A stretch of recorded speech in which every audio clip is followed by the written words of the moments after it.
had to shut the app down by end of November. Sitio aliacha pesa tu akaenda.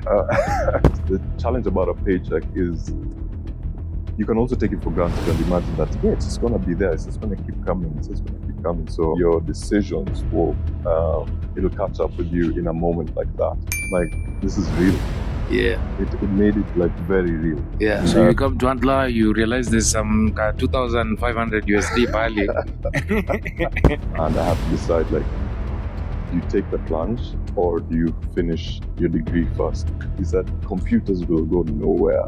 And wait, in 2005 you had the guts to say that? Yeah. Dude, studying BCom. Like, where are you trading in? Just imagine. No, honestly. Just imagine that. I know a certain white doctor. Yeah. Who's just as bald as you. Oh, for real? He's a very good doctor. Did you feel the pressure with 13 million? Can you hear it? So you see the email. What does it say? It says, Alistair Gold, we're pleased to inform you that we have granted you. Hey, what's up? It's your boy JT Mad Love for the Basics. This is episode 5 of podcast. And today we have a very special guest, the one and only Mr. Alistair Gold. Special, huh? Thank you. And you know, bro, like I'm happy you're here finally. Like we've been touching base and trying to figure out how we're gonna do this. Yeah. So yeah, just like happy to have you on board. I'm happy to be here, man. Thanks a lot. Absolutely. How's your week been, man?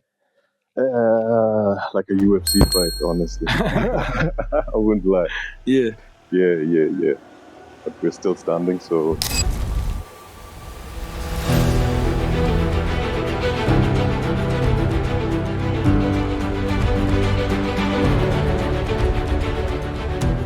Like, do you see that Chimaev is fighting?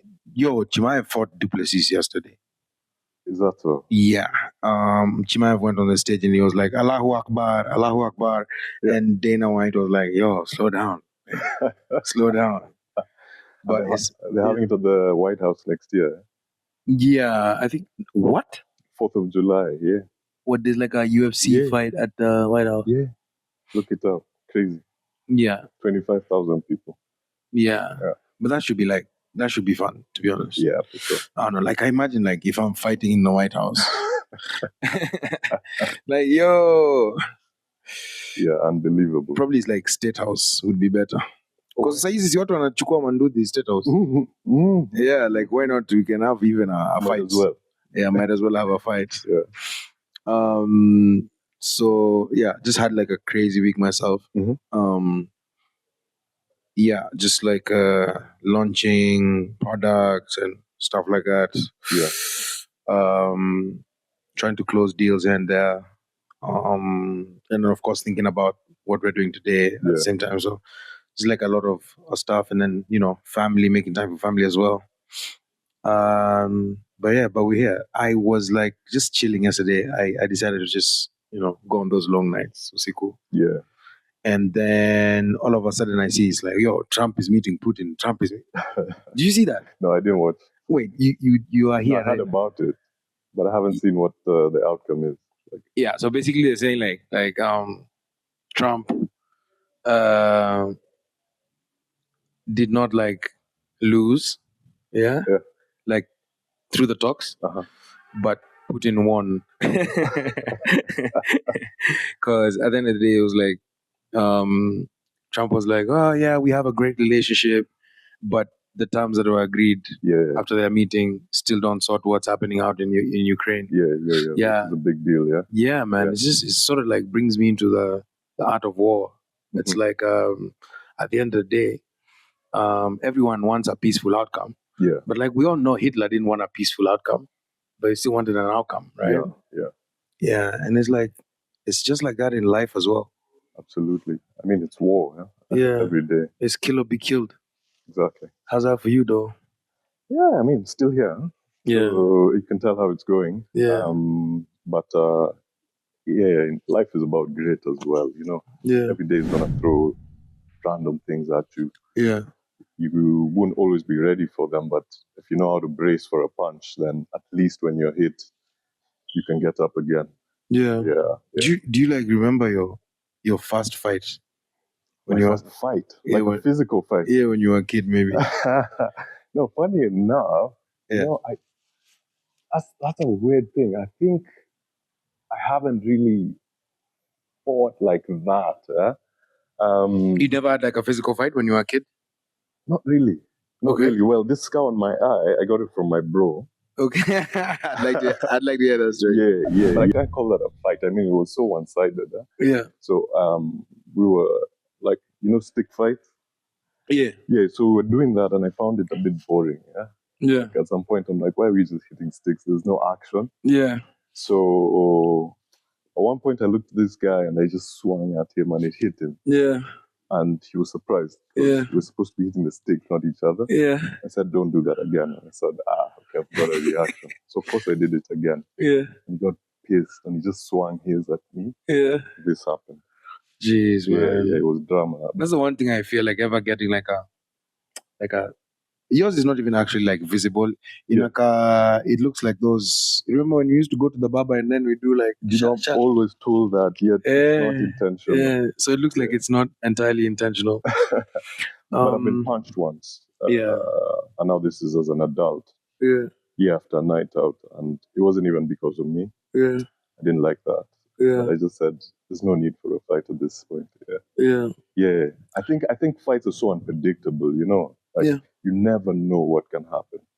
You never know where the other guy can go. So if you can de-escalate, just de-escalate. I just like the Elon Musk way though. What's that? It's like all or nothing. This guy is fighting like the president, and he backed the president as well. I wish him and Zuckerberg actually fought. Did they? No, I wish they did. I wish they did. Nah, he'd get beat. Yeah, because Zuckerberg is like buffed up and all that. Like of course. Yeah. No, I think they're both brilliant, but he would lose that fight. Yeah. So you are a very interesting person. Why? In that sense. Yes. So also you write a few things. Mm-hmm. You also have an entrepreneurship journey. Yeah. And I've been in the game for some time. Mm-hmm. So someone would say like, just like out of the blues, who is Alistair Gold? Yeah. Wow. How would you go about it? Like, would you talk about the money, the family? How would you go about it, man? Oh, it's a hard thing to describe because it always depends. Yeah. It's hard to label yourself as one thing. I mean, the world needs labels to understand stuff around it, but I usually find that like identity is such a fluid thing. Out here, we like to identify according to what we do because it's where we spend a lot of our time. But we're all a lot of things. So for me, I'm a generalist. I've walked such a winding path. I've done a lot of things. And all of those things shape who you are in the current moment. Yeah. But if it's journey-wise, career-wise, I've been, for the most part, in financial services. Okay. So I got into investment banking while I was still a uni student. So I was actually sitting my second year exam. Yeah. When there was an opportunity. Okay. So one investment bank was looking for interns for an IPO. Okay. For me, I was already interested in markets because I was like trading. I used to skip classes to learn to trade. And this is. Wait, so where are you trading at this point? Like, this is old internet. This is 2005. I was in Strath Uni. Okay. Into 2006. Dude, studying BCom. Like, where are you trading in? Just imagine. No, that. honestly. Just imagine that. Okay. Yeah. I'm just trying to imagine it. So yeah, I was initially I didn't want to go into finance. I actually wanted to go into software. Yeah. But my dad wasn't.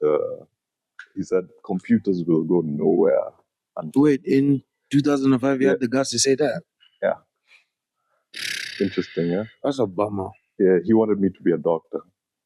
Well, not so bad, no? Yeah. Maybe he was right, Yeah. But I had my views. I know a certain white doctor. Yeah. who's just as bald as you. Oh, for real? He's a very good doctor. Yeah. Yeah. So when I found myself in finance, studying BCom at Stra, I said, okay, how do I make this interesting for me? Yeah. And started digging into finance. What's interesting here? Trading was interesting because it's like fast paced. Yeah. And yeah, when you're young, you want stuff that's gonna move fast. It's gonna keep you interested and engaged. So I started learning about FX and commodities. And again, I really insist. This was internet back then, so it was really slow. And for trading, you really need high speed internet and stuff. Platforms were not as developed. But I used to dig into that a lot. Then, were you like trading in the New York Stock Exchange, or like what are you trading on? 2005. Yeah. So it was or Nairobi Securities, like before Nairobi. So I started with like FX, online FX. Okay. Right now it's very common here. Back then it wasn't. Yeah. So I had to figure it out. But I realized that that's like a really high level of understanding is required for that. Yeah. And I figured it would be like a shortcut to understanding everything else below it. Yeah. So I used to, just take some time in the cyber cafe, go learn. And in 2006, there was an IPO for Kengen. So they were looking for interns. Yeah. This place called SIB. Yeah. And somebody in our class said, okay, you should apply. Yeah. So I had to skip class again that afternoon, go and create a CV and drop it off at SIB. The 1 month internship, they had like 20 of us, and 2 of us were given a job offer at the end of it. Yeah. When I got that job offer, I was sitting my second year exams. Yeah. And I had to decide, like, do you take the plunge or do you finish your degree first? Of course, I took the job, but my dad didn't like that. He said, if you take the job, you're going to lose focus. You'll never finish your degree. So you listened to your dad because he told you you're going to lose focus? He didn't tell you I'm not going to send you pocket money no more? Of course, that too. Okay. Of course, that too. But I took the job, and then I converted to a part-time student. Chapa ilikuwa pesa ngapi? My first salary net. Yeah. 17,333. Geez, we just want to say ballpark. I think no, that was the exact figure I have. No, but at that time, like that's 2006, yeah? Yeah. 17,000 is a lot of money, bro. Yeah, and for a second year student. Yeah. Who was like no responsibilities, it was a lot. I mean, I was loaded. Yeah. That's my classmates. We had fun with that money. Yeah. But it funded a lot of things. It funded some of the other things that I did, like starting a band. And, wait, you're a musician? Yeah. Okay. Bald man. Okay. But, so multi-talented. Like I said, generalist. Yeah. So that started my journey into the world of finance. Yeah. Because I thought, the exchange is really the closest place for you to get action. Yeah. And I did that up until 2020, where the investment bank I was running. Wait, hold on. Yeah. Yo, we're in 2006. Right? Fast forward. So fast forward, you do this till 2020? Yeah. Okay. Yeah. Okay. So that's years, a 15-year career. Yeah. All right. Let's go. As a trader, I went into corporate finance, went into business development and sales, then into leadership. So I ended at the same bank? No, 3 different places. What's the difference? You come from you started from?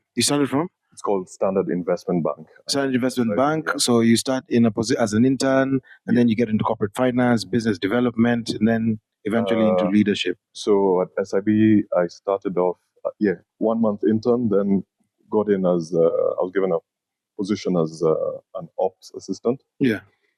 But the head trader could see that I was really interested in trading. And I was like switched on because of all the stuff that I'd been doing. So he suggested that I be introduced to the trading floor.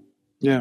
I'm 20. I don't have a degree. Yeah. But that's the best person to be thrown in there, man. Exactly. Yeah. It was deep end kabisa. Yeah. And I told him, yeah, I want to be a trader. I really want to. And he believed it, he proposed it, and I became a trader. I became the youngest trader on the NSC. And roller coaster, man. So I did that for about 3 years. Then I was moved into corporate finance, which is now the advisory side of investment banking. Yes. Where you structure deals, help guys raise capital. Yes. Did that for about 2.5 years. Then I found it a bit slower than trading. Okay. So Old Mutual had bought brokerage. Okay. They had bought the bottom rank brokerage. Okay. And they were looking for a BDM. Okay. Business development manager. And I applied for it so that it could get me closer to the trading floor again. Yeah. But this was like getting into a startup.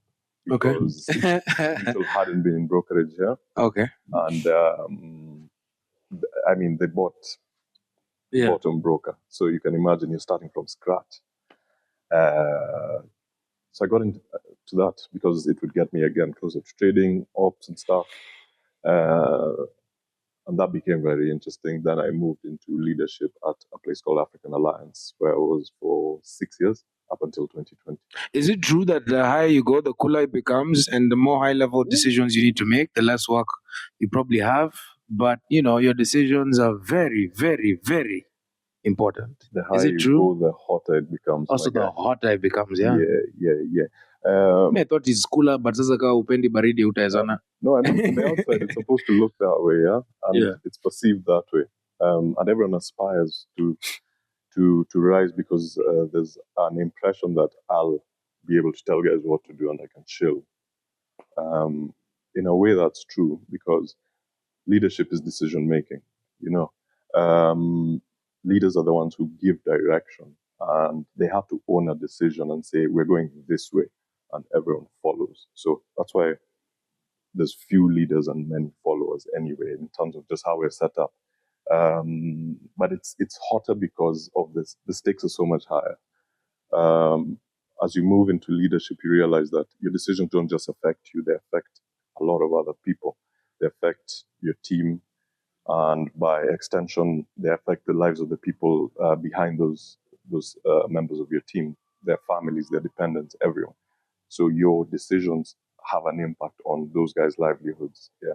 So it's important, and you're in business, and business is about money at the end of the day. It's enterprise. So as a leader, you also are making decisions that affect your shareholders, and their expectations on your business. So the quality of the decisions you're making have to be really high, and you have to think about even how you're thinking. You have to check yourself for your decisions because there's fewer people to correct you. You see, when you're not leading, the leader is going to tell you, okay, you're going off course over here.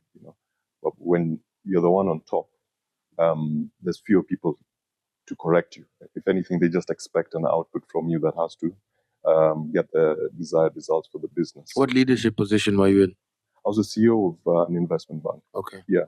So, and I did that from 2014 up until 2020. Then 2020, they opted to pull out of the country. Yeah. And that meant they had to shut down that business. So at that point, I had a very big decision to make. It's one of those major forks in the road, I say, for my life. I haven't looked at all, but that one is really major because at that point, you've been doing something for basically all my adult life. That's really what I knew. Yeah. And these guys are pulling out. When I joined them, I'd said to myself that this is the place that, like, I'm not moving again. From here, I'm going to build, and we're going to make this thing big. Yeah.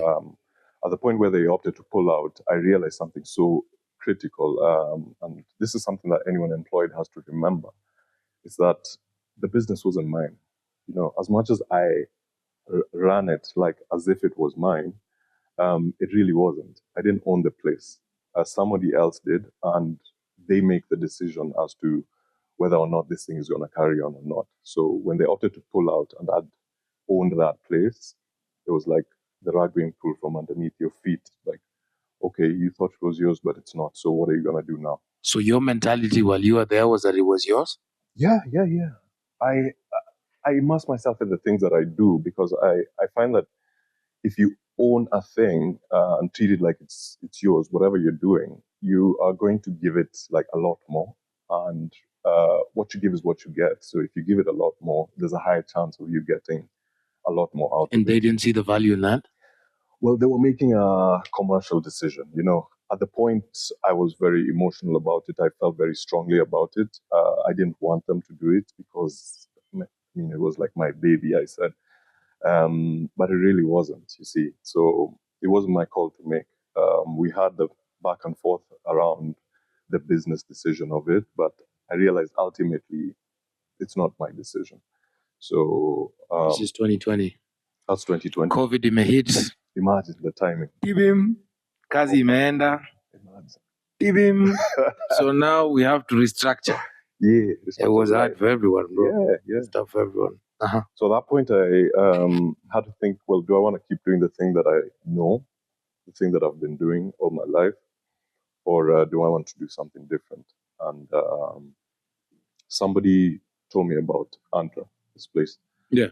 And the reality is, I felt, well, I know a lot about investment banking. This place sounds like it's going to expose me to tech. And remember from earlier, I told you the thing that I really wanted to do was software. And I thought, well, I can go and learn about this. It's a 3-month commitment. It's a good enough break to just think about what I really want to do for the next 15 years. So I applied to Antler because it was an opportunity to get involved with tech a lot more closely than I was when I was in investment banking. So in IB, I started to meet some players in the tech ecosystem, but unfortunately, a lot of the mandates or the opportunities to raise capital for them were too small for us to take on. In IB, we were dealing with private equity deals and listed company deals, which are much larger. Startups are usually looking for small amounts of money. But as I was meeting these guys, I started to see that, wow, the tech ecosystem is really interesting. And I tried to stay close to them and build relationships, just not knowing what it would lead to.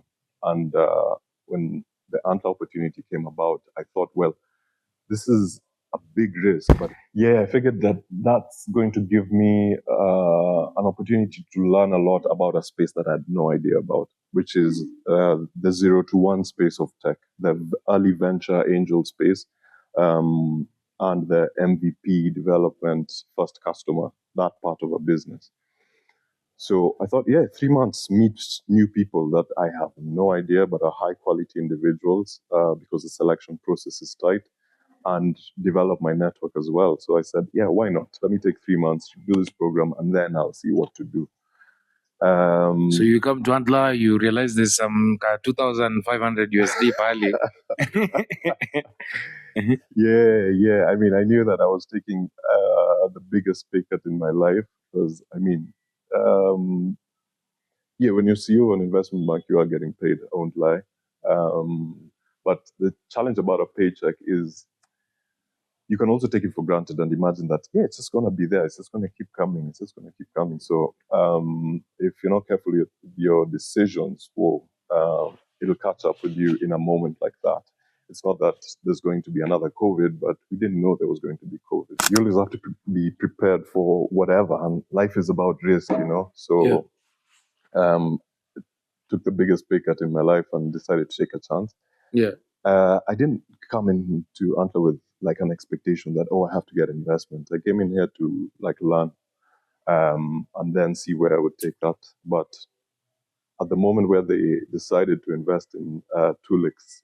So walk me through this. You come to Antler, you want to get some money to bank on, to build your startup. Your startup, right? How many people are you competing against? We were, I think our cohort, we were like 27 people. Okay. Yeah. Okay. So I think about 12 teams pitched. 12 teams pitched. Yeah. So they invested in 3 from our cohort. Okay. Oh, so $300,000. No, 3 teams. Just $100K. $100,000. Yeah. For 3 teams. Yeah. So that's like $100K each. Okay, so $300,000. Yeah. Okay. Yeah. So at that point, now it was like really real, because initially I thought this is a 3-month break. Yeah. But the point Did you where feel the pressure with 13 million Kenyan shillings? No, the amount was not the pressure, because I mean, remember, I'm coming from capital markets. Capital markets is money. It's like really big money. It's billions. Yeah. So the amount did not shock me. If anything, I was like, wow, we can start a company with this. Let's see what we can do. Yeah. What was surprising was that they actually believed this could work, and were putting their money into something that they hadn't yet, it didn't exist. They were investing in our idea, in a PowerPoint presentation that we pitched in 5 minutes. Yes.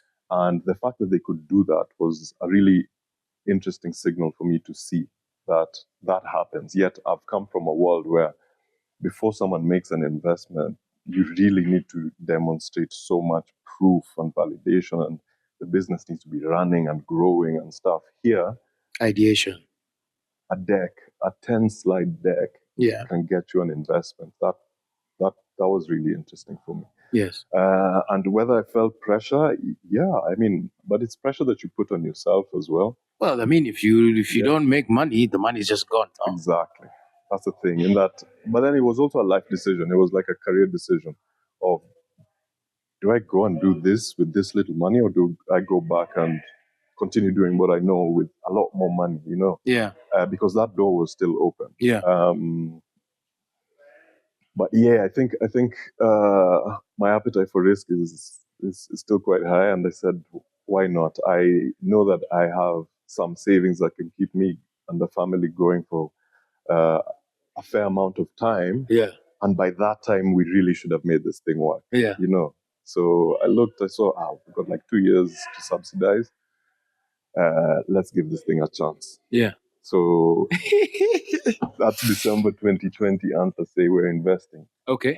So January. So who sends you the email? I think it's Marie. Marie sends you the email. Yeah. The Norwegian beauty. Look at that. So you see the email.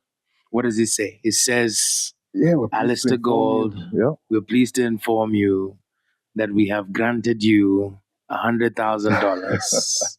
And you had partners? Yeah, I had 2 co-founders. So what does that mean? You have $30,000 each to invest into the business. Not like that. Let's say the truth here. You're 3 guys, and if you do the right thing, it works. Yeah. If you don't, if you guys decide kila mtu abai gari and imagine it's jammed, and ain't going to do nothing to you. Yeah. They just bought into an idea. They just bought into So an you idea. get this message. What's happening in your mind right now, bro? Like, this is real.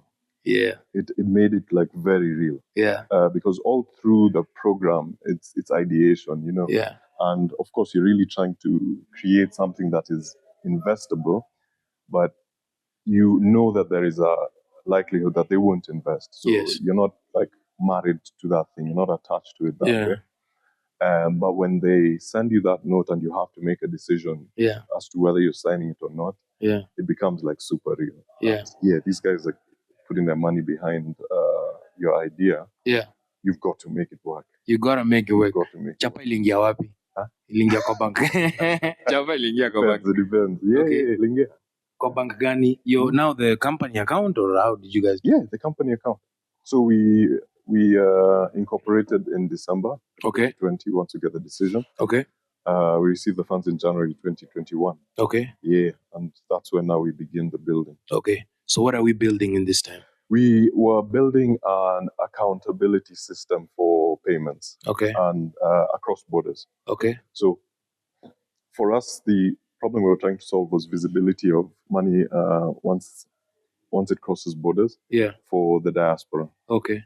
In that people living abroad, sending money is easy. You can send money, but when you send it, you no longer can see it. You don't know where it's going. Yeah. And when you're abroad and you're trying to help people that need this money, you really want to know that it goes to the right place. I'm sure you've heard too many stories about diasporans sending money home, thinking that it's going here, but it doesn't. Yeah. Thinking that it's paying fees, but it's doing something else. It's funding a lifestyle. Yeah, man. My uncle used to send me some money. I used to do some things with it. Now you see. By the way, Uncle John, I love you. I'm sorry. So Uncle John should have been one of our users because of you. Yeah.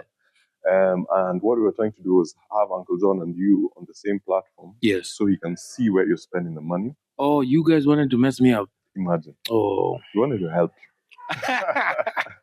Keep me accountable. Make you more responsible. Yes, yes. Because the thing is, what we learned from our research was that guys abroad were saying they're willing to send even more money. Yeah. They're willing to send, some were saying upwards of double what they send. Yeah. If only they could see where it was going. Yeah. So we knew that if we unlock this, we're not just helping ourselves and Antler, we're actually helping the country. Like diaspora remittances are huge. They're second biggest FX earner for Kenya.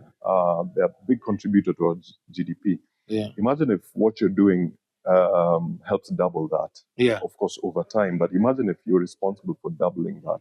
That's significant. Africa is receiving $100 billion a year. Imagine if you double that. So you guys had the usual cadence in a team, which was finance. Or finance, IT, and sales / strategy. Or how did you guys? In a sense, yeah. Okay. Yeah. Somehow that mix existed. So we had the CTO, the dev, then myself and Brian, not from that background. Brian is an engineer. Yeah. But he had a lot of marketing and ops experience as well and product knowledge. Myself, finance was and investing was my background, so I understood the world of money as well as ops. Yeah. So Brian was CEO, I was COO, Daniel was our CTO. Yeah. So that's how it started. Okay. January 21, but... Oh, you're already hitting the butts. Okay. Yeah. Okay. Show you how crazy this journey is. It has to be. I always say, man, if you're meant to be great, you have to hit the wall a couple times, man. Many times. You have to hit the wall a couple times. Yeah. Otherwise, you're not great, bro. Exactly. You don't know what it means to fall. You don't know what it means to fail. Yeah. You don't know what it means to have your back against the wall. Yeah. Yeah. Many times. Absolutely. Yeah. It's not even once. It's many times, over and over again. I mean, there's a quote I like by Thomas Edison. Yeah. The light bulb guy. Yeah. Where he says, I've not failed. I've just found 10,000 ways that didn't work. Damn. Hits, right? Yeah, it does. I need 100,000 ways. It takes, You Yeah. have to be willing to fail 10,000 times for that one that'll work. Yeah. That's crazy. So you need that grit. But so for us, the first time we almost died as Tulix was 5 months in. 5 months in. Oh, you guys are. Let me do the math, yeah? Yeah. Let me do the math. If you have like 13 mic, yeah? Yeah. Dude, even if you spend, if you guys pay yourselves like $1,500 a month each, yeah? That's like what? That's like $4,500, right? Yeah. If I do that times, let's say 12, okay? You guys have just used... That's more than 50K, thereabouts. Yeah, just about $48,000. Mm-hmm. So basically, you have like a 2-year runway. Yeah, but you still need to invest in the product, do some marketing, whatnot. Exactly. Ooh, okay, so 5 months, okay. It wasn't about the money at that point. Okay. It's that we lost our CTO. Lost as in past? He left. No. Okay. He's alive and kicking. CTO aliacha pesa tu akaenda? Or he was poached? No, we had a difference in alignment. We had a But what do you mean? Like, when you guys get the money from Antler, don't you guys have shares? All three of you? Yeah, you do. So he took his stuff or whatever? No, but shares vest. And okay. It's very good that shares vest because of things like that. Okay. And I think it's a good mechanism that investors impose. Yeah. Like, allow the shares to vest over time. Yeah. Because it's very unpredictable, especially the beginning, very unpredictable. So we were using a 4-year vesting schedule with what's called a 1-year cliff, which means for the first year, if you don't stay with the startup for the first year, if you walk away within the first year, you walk away with nothing. I understand. Yeah. So month 5, we have a difference in opinion around vision and expectations of each other. Okay. And we don't have a CTO, but we're a tech company. So Yeah. me and Brian are looking at each other like, what are we going to do? Yeah, man. Was that ChatGPT at that time? No. No ChatGPT, Imagine. bro. Huh? There's no It's like a lovable. lifetime ago. Yeah, there was no lovable. We couldn't just. So you have buy to code. now find someone to pay 200,000 Kenya shillings at least. Imagine. And believe in that vision. And take a risk of leaving what they're doing to come and do it with you. Yeah. So Anta did ask us, like, do you want to continue or do we want to just call it? Because it was significant. You're a tech company. You need a tech lead. But we survived that. Was he a senior dev? Yeah, he was very experienced. Okay. Very experienced. I mean, the thing about that I liked about Anta is that their selection process is really rigorous. Yeah. So whoever you're with in the cohort is a high quality individual. Yeah. That has gone through that process. So he was really smart. Okay. Yeah.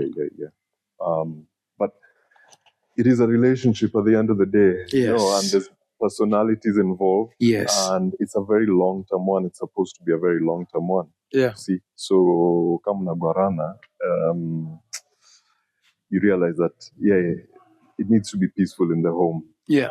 And when it's not, that boat is rocking too much, you can sink. There's already so many odds against you from outside that if inside you guys don't align, then it's going to be a long ride. Yeah. You see.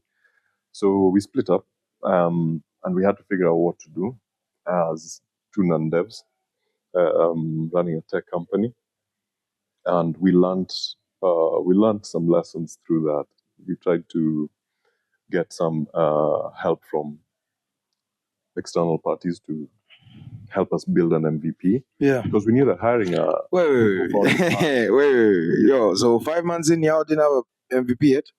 No, that's part of why we had to split ways. Okay. Yeah. Okay. Yeah, exactly. Now you see. Okay. Yeah.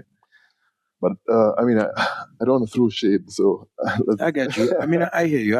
I mean, you know, I don't like letting people go, though. You know, let me tell you something funny. Yeah. I've never been employed in any job that's not a leadership position. How?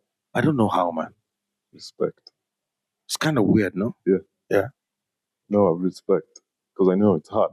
Yeah. It's like every single job since I started working. Yeah. Every single job, if I'm thinking about it, I've always had to lead a team. Yeah. And how do you learn? I don't know, man. I never learned this stuff, Alistair. I never learned how to lead. Yeah.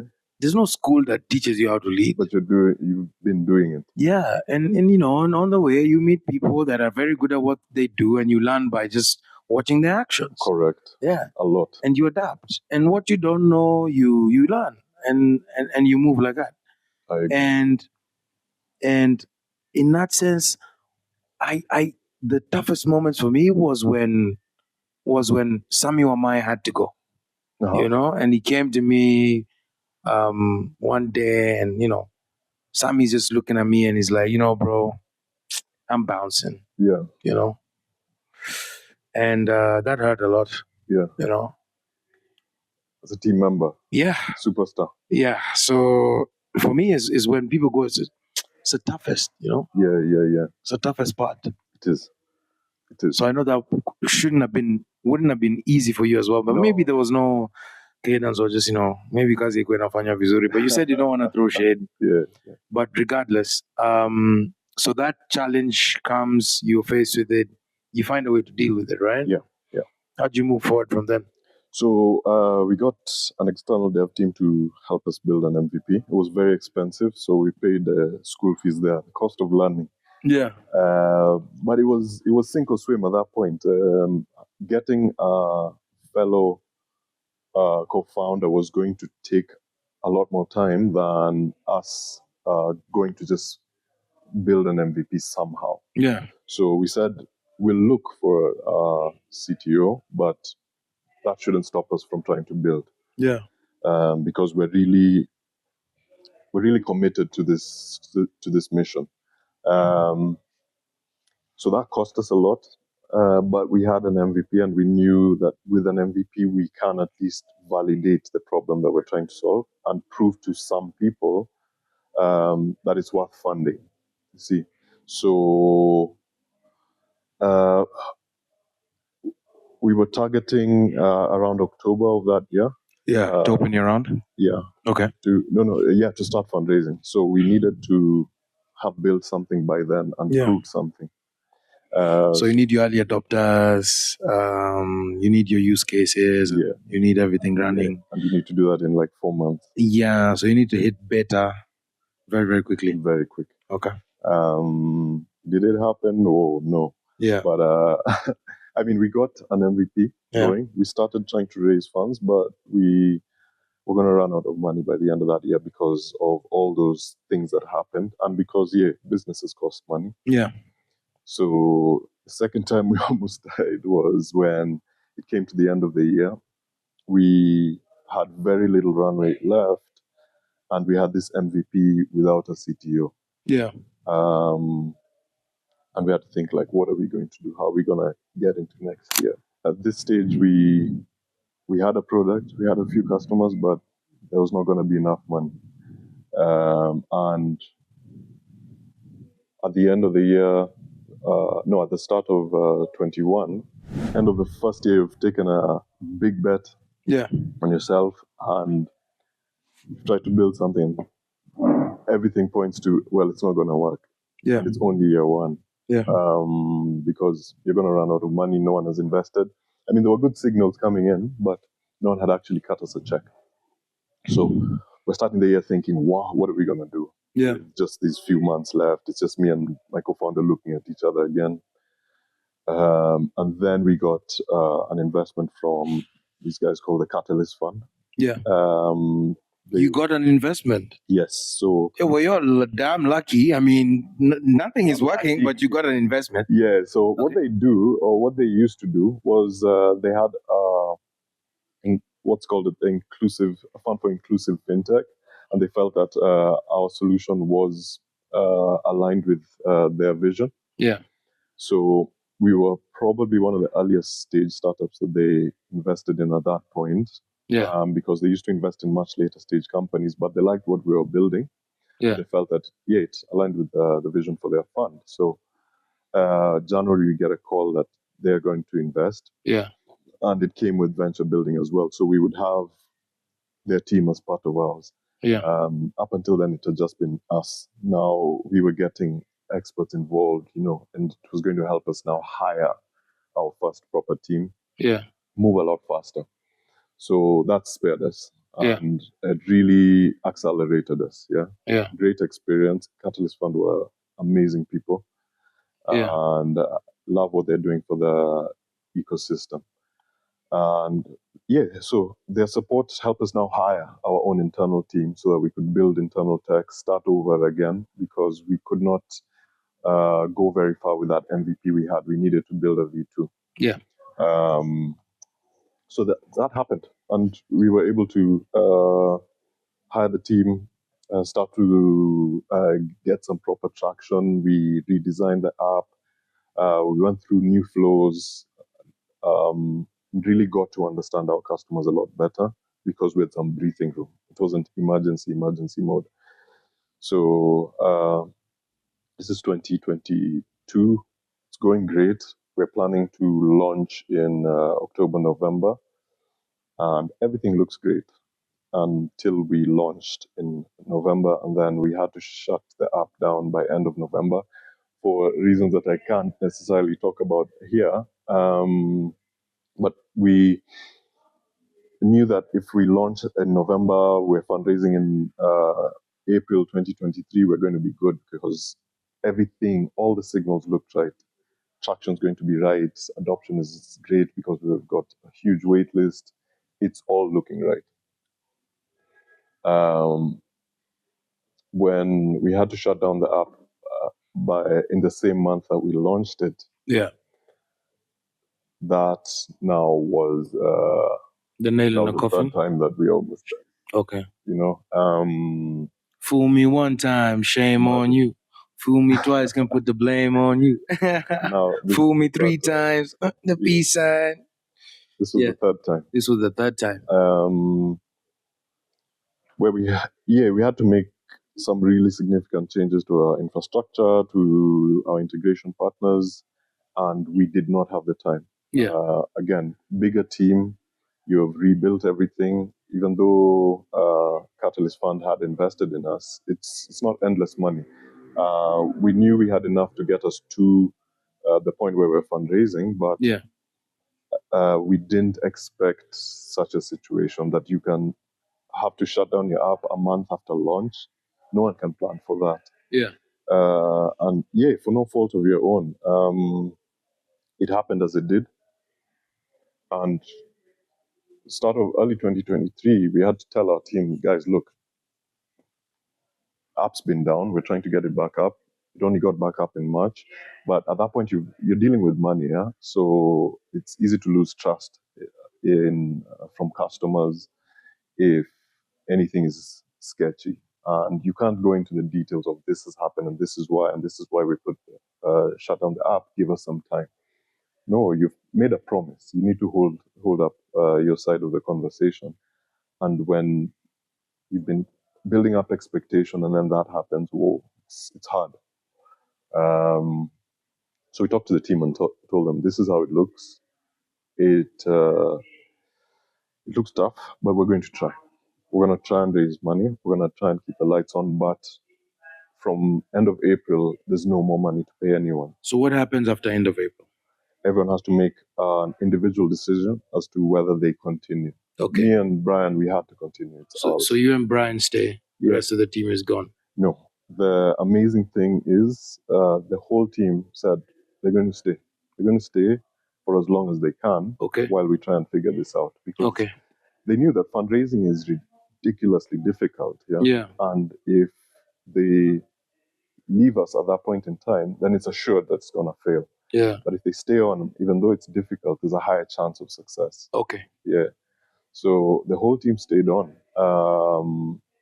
Nearly all of them until at least the end of that year. End of 2023. 2023. So what happens? When does everything go wrong? Well, the thing is, so we kept trying to raise, but it was hard to try to raise in that state. The things were not running as efficient as they could. We had no money to grow the app, and it became. I'm pretty sure it was clear to investors as well that these guys are in a tight spot. Let's wait and see if they get out of it, because. The thing people also have to realize is that investors are also taking a risk, and they have to take very calculated risk. Investing is about risk. And just because you've got a great idea and you've got a big market and everything looks good, these guys have to consider all factors, not just the fact that they like you guys as founders, they like the idea, they like where you've got. They are putting other people's money into something that has to provide a return. Man. The water is coming in like, hey. Now I need to pee. So they're taking a huge risk as well. And so I'm not salty or anything that investors at that point could not invest in our startup. They just didn't. And it was also a tough time for funding. So when you don't have enough traction, what kind of risk do you want these guys to take on you? You see, so we were not able to raise funding by the end of that year. So again, we had to speak to the team and say, guys, if you need to, because you probably need to make an income, do what you need to do. And everyone had to now start to leave. They were all willing to come back if we were able to raise funds. And that's the culture that we built. So if that's something that I'm genuinely proud of, that regardless of how it went, we built something which, even if the outside world will not really ever fully appreciate, the team inside, the guys that were involved in building Tulix, will always remember what that experience was like Yeah. and what kind of culture we built in that Yeah. company. Yeah. That's fantastic. Yeah, so it's 2024. My co-founder and I are alone again. Yeah. Now we're broke as hell. Yeah. Even the company is broke as hell. the company is broke as well, but even us as founders, because, and I can say this openly because it's real. The small safety net that I'd put there after leaving IB career, it also had an expiry date, you know, and it was not supposed to take 4 years for this thing to take off.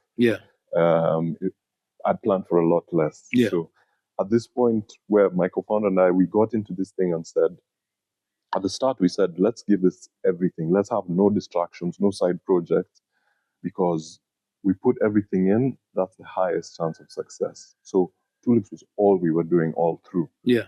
But come 2024, now everything is really pretty much done. William Ruto. Everything is done. Mandamano. Nothing, We now this was the moment where we had to make that tough call. Because it was also eating us up and it's affecting our personal lives very much. The founder journey is tough. And when things aren't working out, it's very isolating as well. It's not glamorous to talk about that side of the startup journey, and it needs to be talked about more. I love what you guys are doing at the podcast, because existing founders, future founders need to know what that journey is like. Not just for the hype, not just the nice stories. In fact, what we get to see as successful startups is a small percentage or that's standing on top of a mountain of a lot of dead startups. And that process is tough. It's tough as hell. It's like nothing I've ever been through before. But the fact that we're here means, I survived it. So did my co-founder, but it's tough. Man. And shutting down is not easy. That's a touching story. That's a very touching story. Alistair, what's your value? What's your value? Like, what's your biggest asset? When you get into a business, when you get hired, when you start your own business, what's your strongest? What's your, what would you say, this is my value, this is what I bring to the table, and at this I'm the best. Nobody can stop me. Nobody can break me. I'm unbeatable at this. And if you do this to the best of your ability, everything will be okay. What's your value? I would say it's my approach to problem solving. So perspective is one of my favorite words. I think to make good decisions, you need to consider multiple perspectives. Your approach to solving problems can't be one track, can't be just based on what I know. It really needs to be like 360. You need to think about situations from multiple sides. You need to put almost yourself even in the adversary's seat and see why do they think they're right, in order for you to make clear decisions. So the way I approach problem solving, because problem solving is also a set of decisions that you have to go through, a set of iterations, I find is quite broad. And it's as a result of all the places that I've allowed myself to go to in this journey. I told you I was in a band. I started a band. That's not the only thing I've done. I've done very many things that have allowed me to collect a lot of dots and then now connect them through life. Start to see unlikely connections. And that's really what I would say is my superpower, that I don't like to just look at problems from the traditional way or from how it was solved the last time. I like to challenge the status quo and say, okay, fine, it's been done this way, but that's not the only way. We can do it differently. Yes, it may have worked, but it working doesn't mean it was optimal. We can get better. We can keep getting better. Okay.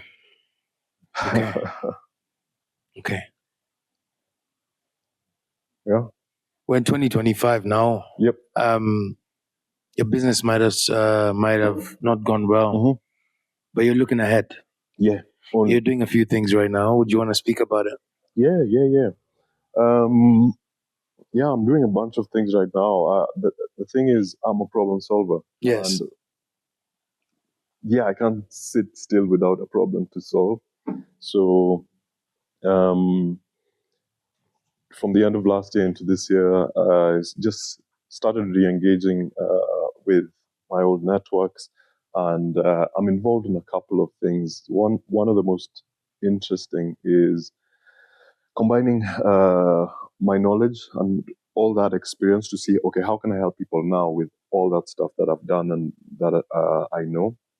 So I'm involved a lot in the startup ecosystem and helping startups either on a consulting basis or on a fractional basis with their businesses, with go-to-market, with ops. And that's something that I do. But aligned with that, or aside next to that, is I'm also creating a lot of stuff in financial literacy. Yeah. A lot of material there. It's a gap that my business partner in that space and I saw a big gap in how people are learning about money. Yeah. Before we started this chat, we said that money makes the world go round. Yes. It's such an important part of society that people need to think about it a lot more. And I took that for granted because I lived in the world of investments. As a student, came in straight. That was my world. When I left and I came into tech, I noticed that, wow, okay, people don't all know about money very much. And now my business partner, who worked with me at my startup, she asked me, "Can you teach me about investing?" And I said, "Yeah, I'll show you what I know." And that has led to us starting a bunch of things. We write newsletters to share the knowledge that we have. So I write a newsletter called Unstructured Notes. Yeah. Teaches people about money and investing, but Yeah. as well as high performance. But off that, we started some financial literacy like classes, which is going beyond the normal. A lot of literacy efforts are usually product focused, product based. For us, we are zooming out and trying to solve some big picture things, some foundational stuff for people. And next to that, we also have a business development consulting business that we run together. So still a lot of things. Still looking to build the next thing. But one last thing that I'm involved in the startup ecosystem is mentorship and facilitation of sessions with a group called Anza Grow Academy. So they are also almost like an Antler, but not quite. But they help founders with building their businesses. And yeah, I'm getting involved with that space as well as my way to give back and pay it forward. Oh, interesting. Maybe just like as we wrap up, I'd like to ask you, what drives you? What gives you strength to get it done? I don't know if I was ready for that one. Yeah.